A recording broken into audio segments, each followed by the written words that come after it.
join. So smother me with your love. Come on, smother me with your love. Right now, smother me with your love. Right now, baby. Hello. Oh, yeah. Thanks for the likes. Tap the screen, like the live.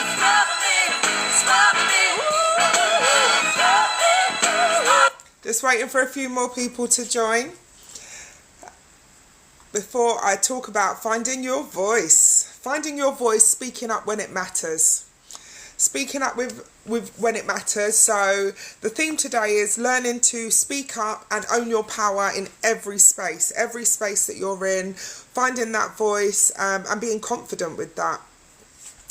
So basically what we're looking for is like, have you ever been in a conversation or ever left a conversation where you think, oh, I wish I'd have said that, or had a meeting at work maybe where you kind of really didn't speak up, or you didn't ask for the promotion, or it could be a relationship. The relationship is kind of crossing many boundaries and you're not kind of speaking up about it and saying, look, this isn't okay with me. So there's many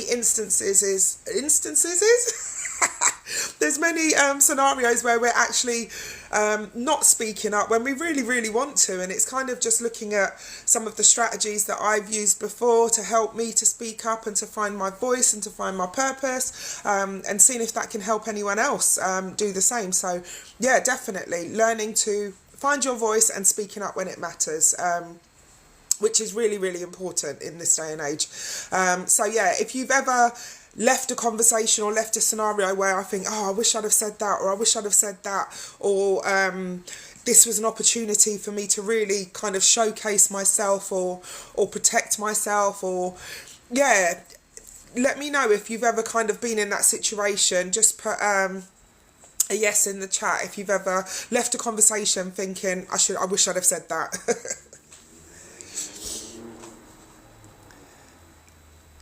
Thanks for the likes.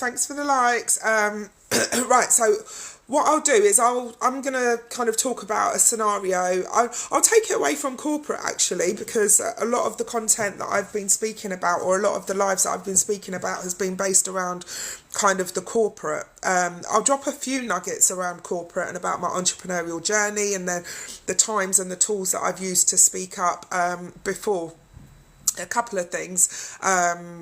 If you're in a situation and you're feeling in corporate, if you're feeling that actually you're not getting recognised, your achievements aren't getting recognised, it could be that when it comes to promotions, you're not being put forward for promotions, or you're not asking for a pay rise, or kind of just not confident in that. And what I'd say to you is, there's a number of ways that you can do that. So I did speak previously about keeping a record of all your achievements. That's so important. Keeping a record of the negative things that may happen within the corporate place, but also keep a record of the positive, of all the positive, whether it's contracts that you've gained, whether it's kind of projects that you've been part of, ideas that you've put forward in the business, because those can all be used to help leverage your negotiation when it comes to reviews or pay rises, or asking for pay rises. When you ask for pay rises at work, it's always important to have it backed up with successes, as to why you feel that you deserve it. And it's not to say that you go in and saying, okay, well, I think I deserve a pay rise because I did X, Y, Z. You can kind of put yourself forward for a pay rise, and sometimes the manager may ask why you feel that you need a pay rise, or you could kind of really have a plan or practice, if you like, practice the kind of maybe 3 key things that you've done, to say, look, I think I deserve a pay rise because I have gone above and beyond, or I have kind of really kind of taken a hold of this project and I'd really like to go forward with it. So there's a number of ways that you can do that. In terms of networking and the entrepreneurial journey, in terms of finding your voice, now this is really, really important, and this is a golden nugget that I use religiously, because I'm always at networking events, always kind of, whether it's pushing my own business or whether it's within a corporate environment pushing other people's businesses. So I went to a networking event quite recently, and it was a last minute invitation, so I hadn't really had a chance to prepare. I think I'd been invited like the night before, and the networking event was like the next day at 9 o'clock. And one of the key things that I always do at networking events, because I walked into this environment and it was a really, really good opportunity for me to make some really good connections for my business. But we didn't have enough time because there was a number of workshops, a number of tasks that we were doing. So it was do one task, then maybe have a conversation with one or two people, and then go on to the next task. But there was probably about 30 people in this room that I could have gained advice from, gained knowledge from, connected with, and I thought, how am I going to leverage this? Because I really felt like I wanted to run around this room and exchange business cards and numbers and speak to people and really have deeper conversations with these people. So one of the key things that I will always say to do in networking is find a question and ask a question. It doesn't matter how silly this question is, I promise you. If you are in an environment where you've got limited time, you're in a networking space and you've got an opportunity, because they had a panel, and at the end of the panel they'd asked, does anyone have a question? So my hand went straight up. Definitely. At that point I didn't even know what question I was going to ask. And maybe have some generic questions. It depends if you're doing it for business or if you're doing it for your entrepreneurial journey. Ask a question. Always ask a question. And the reason why you do that is because this environment, like I say, there was probably about 30 people that I could have spoken to, but there just wasn't the time to allow me to get connected with every person. So by asking a question, I make myself noticeable in that space. So I stand up, I make myself noticeable in that space, so that when it comes to the breakout or a break or a coffee break or anything like that, people are coming to me. People are now coming to me because they're interested in what they do. So how I ask a question is, I'll always introduce myself. Thank you. My name's Tanya. I run a business called Busty, Boob and even with a strap line for women to be able to wear what they want whenever they want, right? My question is, what advice would you give to somebody like me that's just starting out on an entrepreneurial journey? How can I maximize, or what did I ask? I think I asked, as a single person in the business, how can I prioritize what is important and what is not? Really random. What does that mean? I don't know what that means. Like, what is important in what aspect? It doesn't matter. The point that I'm making is, if you're in a networking space and you're finding limited time to kind of get connections and kind of really utilize the opportunity that you have to make these connections, ask a question. It could be something as simple as, especially if there's a panel, it could be something as simple as, I'd like to know what book everyone's reading, or what book recommendations would anyone give me. Make yourself noticeable, but always make sure you introduce your name, introduce your business in some capacity as to why you're in that networking event, right? So speaking up in a networking space for me is essential. Absolutely essential, because you want people coming to you as opposed to you running around trying to connect with everyone and trying to find value in it. Let the value find you.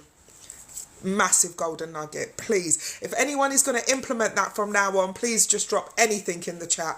Just drop anything if you've managed to kind of, if you see that and you think, actually that does make sense, or that's something that I'm going to implement from now on. That would really, really help me to know that that you're listening. And then another one in relationships. So relationships are there's relationships. So relationships are two people that have come together that have grown up in different environments or two different scenarios and come together to combine one. So there's going to be an element of compromise. there's going to be an element of negotiation, I suppose, as to how you kind of get to the next level in your relationship. And finding your voice in a relationship, whether you're a man or a woman, is so, so important. And examples of that for me, I was in a not so nice relationship many, many years ago.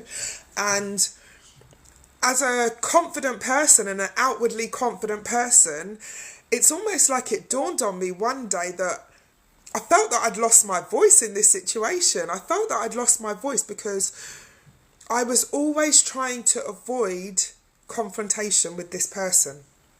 And it was tough because I was confident outwardly, I was confident elsewhere. But in this situation, I struggled, if I'm truthfully honest. I really struggled because I was just like, how did I get here? And how am I not this confident person that everyone knows, right? And that's because I did genuinely love the person. I did genuinely believe that there was a future for us. And then once I kind of felt that I didn't have a voice or I wasn't speaking up, things got a lot worse because I wasn't kind of really setting my boundaries and saying, actually, no, that's not okay with me.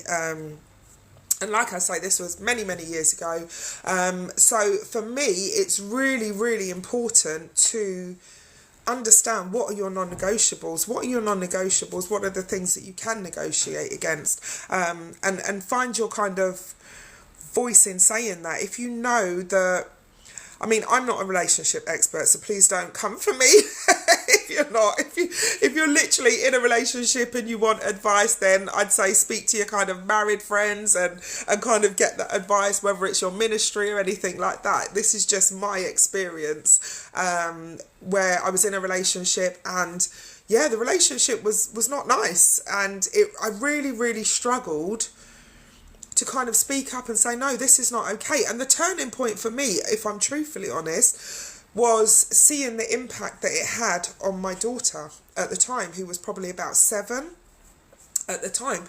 And seeing the impact that it had on her, it made me think, no, this has got to stop now. So as much as it may have scared me, as much as I may have kind of been frightened to speak up, I needed to speak up. I had no choice but to speak up and say, this is not okay. This needs to stop. This needs to change. I need to speak up not only for myself, I need to speak up now for my daughter, and just finding power in that.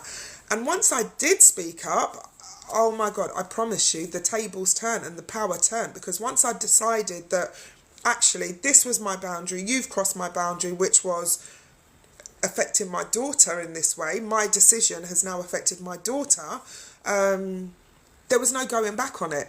And I found so much strength in that. So I'd say if you're in a relationship that actually is crossing a boundary to a point of real severe, really uncomfortable, or affecting your children, affecting your mental health is a big one. You need to be really, really protective of that and find that voice, whether it's, and the thing is, I found it really, really difficult to speak up, if I'm truthfully honest, because I was engaged and all my friends and family had seen that this was supposed to be what people wanted in a relationship. This was supposed to be the happy time. So I felt really embarrassed almost to kind of say, actually, no, this is not working for me. And it wasn't abusive. I didn't get beaten up or anything. It was more kind of emotional and mental and stuff like that, right? So yeah, I found it really, really difficult. But I think if anyone is in that environment or in that situation, once you speak to your family and friends, because I felt that I'd been isolated from them as well, but they're still there. The people that love you are still there.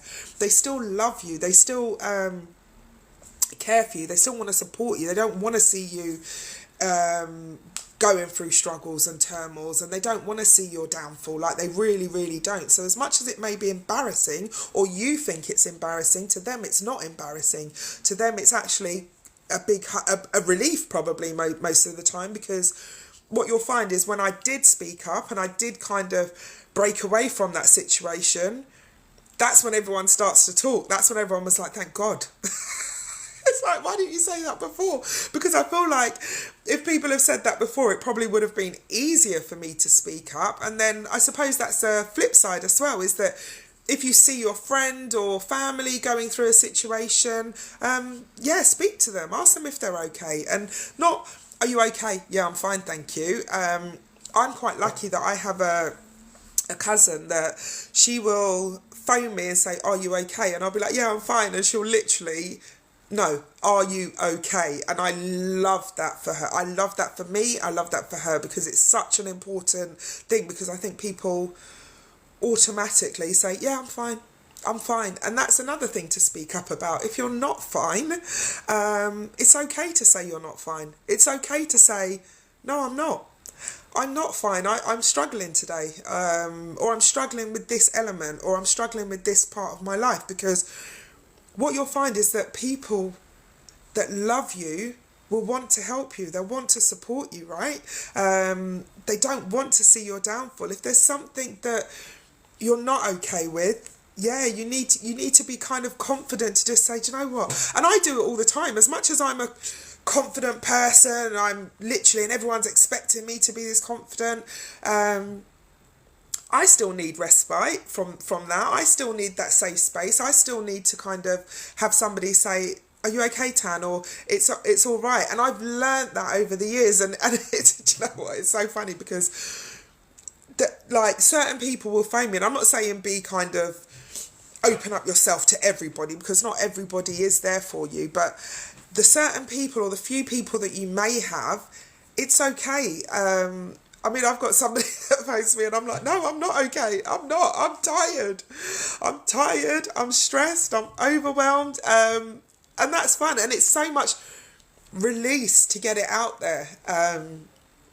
Another thing that I would say is practice saying no. Practice saying no for things that don't serve you. I promise you, no is a whole sentence.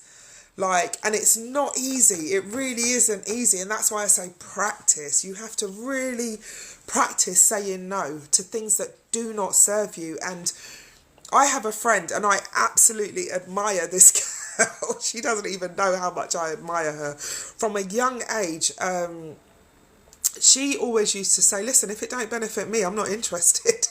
And I used to be like, but you can't be that harsh. She was like, nope, if it doesn't benefit me, I'm not interested. So I was like, okay, fine. I have to respect that. And I respected her for that. And I was like, teach me that, because that for me was a skill. I was like, okay, you're a badass. And I've learned over the years to practice saying no, whether it's that you're in a corporate environment and you're overwhelmed because people keep loading more stuff onto your desk to do and more tasks, and you're kind of just getting really kind of bogged down with it all because you're trying to keep up. Actually, no, I can't do that. You can prioritize what it is that you need to get done. And actually, if you need to say no, then practice it. And no can be done in so many different tones, so many different ways. Like, practice saying no for things that do not serve you. Look in the mirror, say it in no, nah, no. In any which way, practice. And what I find works for me is no and then silence.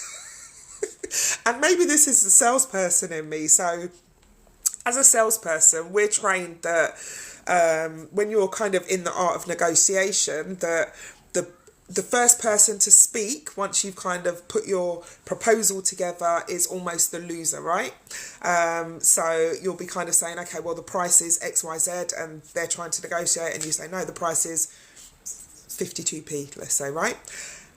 And then just a dead silence.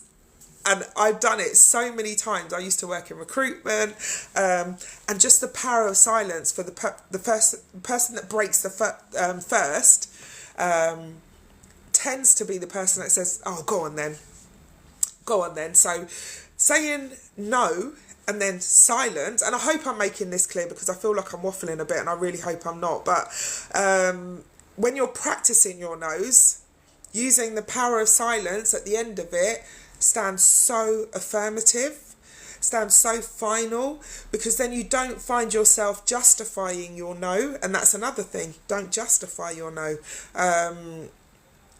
So having the power of silence after the no is absolutely something that you need to learn. You need to learn, and it's only going to take practice. It's only going to take practice. It's not going to come easy, and that goes for friendships, relationships, corporate life, just everything. Just practice saying no. I'm not saying you need to go around telling everyone no, but if it doesn't serve you and it doesn't make you feel good, and that's a special one, if it doesn't make you feel good, if it impacts your mental health, and I'm so protective over my mental health, if it impacts your mental health, it is not for you. Stop compromising to please others when you're not pleasing yourself, because when you're trying to please others and you're saying yes to other people, you're saying no to yourself. And I remember I used to know somebody, and they always used to say, it was so funny, they always used to say, I'd rather you be upset than me be upset. I used to be like, but it's true. If one of us has got to be upset, I'd rather it be you than me. So yeah, practice saying no. And it was like an old man, and he used to say, and he used to laugh with it. He used to be like, I'd rather you be upset than me be upset. Okay, fine. So I kind of take that on in the background as well. So yeah, definitely. Let's see what else. Yeah, so definitely in work, finding your voice, asking for promotions, practice that in the mirror, asking for what you want or what you need, whether it's more training, whether it's a pay rise, whether it's a recognition of some sort. Don't be afraid. And especially like if you've got, the worst thing that they can say is no. That's the absolute worst thing. And I always say this, the worst thing anybody can say to you is no. And if you don't, I am very much in London skyline. I'm a West Londoner, but I think sometimes I've got a bit of a Cockney accent. I don't know. I've been asked if I'm from Australia before as well, but yeah, I'm definitely a Londoner. Yeah, in a lot of scenarios, if I'm asking for something that I want, I always just think, but I don't have it in the beginning. So if they say no, there's absolutely no loss. And that comes to job interviews. A lot of the time I will ask for the job in the interview. Can I have the job? They're going to say no. Well, they're not going to say no, but there's ways. If you look at some of my earlier lives, you'll look at some of the questions and the interview tips that I gave in terms of asking for the job. Yeah, so you can ask, there's different ways to ask. Some of my earlier lives, you'll look at some of the questions and the interview tips that I gave in terms of asking for the job. Yeah, so you can ask, there's different ways to ask in terms of asking. Oh, guys, I'm so sorry. Can you see me again? Don't know what happened there. Yeah, no, I think it was mine. I think it was mine. Sorry, guys. Sorry, guys. I'm back. Let me know you're back. Hi, Team Building Nurturer. Hi, Al. Yeah, I was in the middle of a live and then it, I don't know what happened there. I was talking about the power of saying no, and finding your voice. So, yeah, we talked about an experience that I had in a relationship where I had to say this is enough, and also kind of within the corporate life. Yeah, and then it cut out, so I'm really sorry about that. So yeah, just to finish off, I want to give some tips. So at work, the power of strategic communication. I was talking about asking bold questions and owning the room, especially in a networking environment. So having a question prepared in a networking environment, especially if it can be quite overwhelming. So there's loads of people that you want to speak to in that environment, asking a question, no matter how silly you may think it is. One of the golden nuggets would be, what book do you recommend I should read? If there's a panel and there's an opportunity for you to ask a question. In relationships, your feelings are valid. So setting what is your non-negotiable boundaries, as well as some of the boundaries that may be negotiable, or some of the things that may be negotiable, because like I say, I'm not a relationship expert, but in my experience, A relationship is when two people, two individuals from two upbringings and two different environments come together to form one, right? And sometimes there are non-negotiable boundaries. In my instance, I was in a really uncomfortable, emotionally abusive relationship, and I felt that I'd lost my voice within that. The kind of light bulb moment for me where I said, no, this is not okay, because I was scared to speak up, because it was almost like if I'd have spoken up, I was always just trying to avoid the argument, because I knew it would always end up in an argument. And the kind of turning point for me was seeing the impact that it had on my daughter. And once I kind of saw that and decided, no, this has got to stop, found my voice, things changed pretty quickly, and the grass is definitely greener on the other side. If you are in an environment where it's not comfortable, the person you're in a relationship with should love you wholeheartedly. Well, all right, we all go through relationships where you think, oh, I can't stand you today. Fine. But actually, if they're abusive, if it is damage, anything that you are in, whether it's a friendship, a relationship, a work environment, or can we call that a workship? It sounds like it. That is damaging to your mental health is not for you. So some of the affirmations that I would do to myself or say to myself is, I deserve to be heard. I deserve to be heard. I deserve for my feelings to be validated, or for me to feel validated. And I deserve to stand firm in my beliefs, whether that's in boundaries or kind of, anything that I want to do. I deserve that because that's what I believe, or that suits me. Affirmation of the day: my words are valuable and my voice deserves to be heard.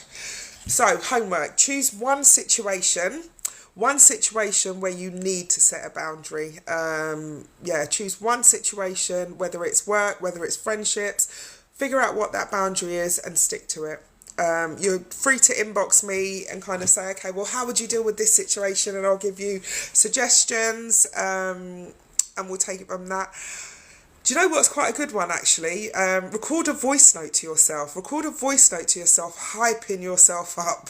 Hyping yourself up like you would to one of your best friends, and listen to that, because that actually works wonders. Because I always find that we give our best friends the advice and sometimes we don't take it ourselves. So send yourself that voice note. Send yourself a voice note, hyping yourself up before you're going into a situation, having the conversation. Hype yourself up, whether it's that you're going into a review to ask for a pay rise, going into an interview. Hype yourself up and listen to it.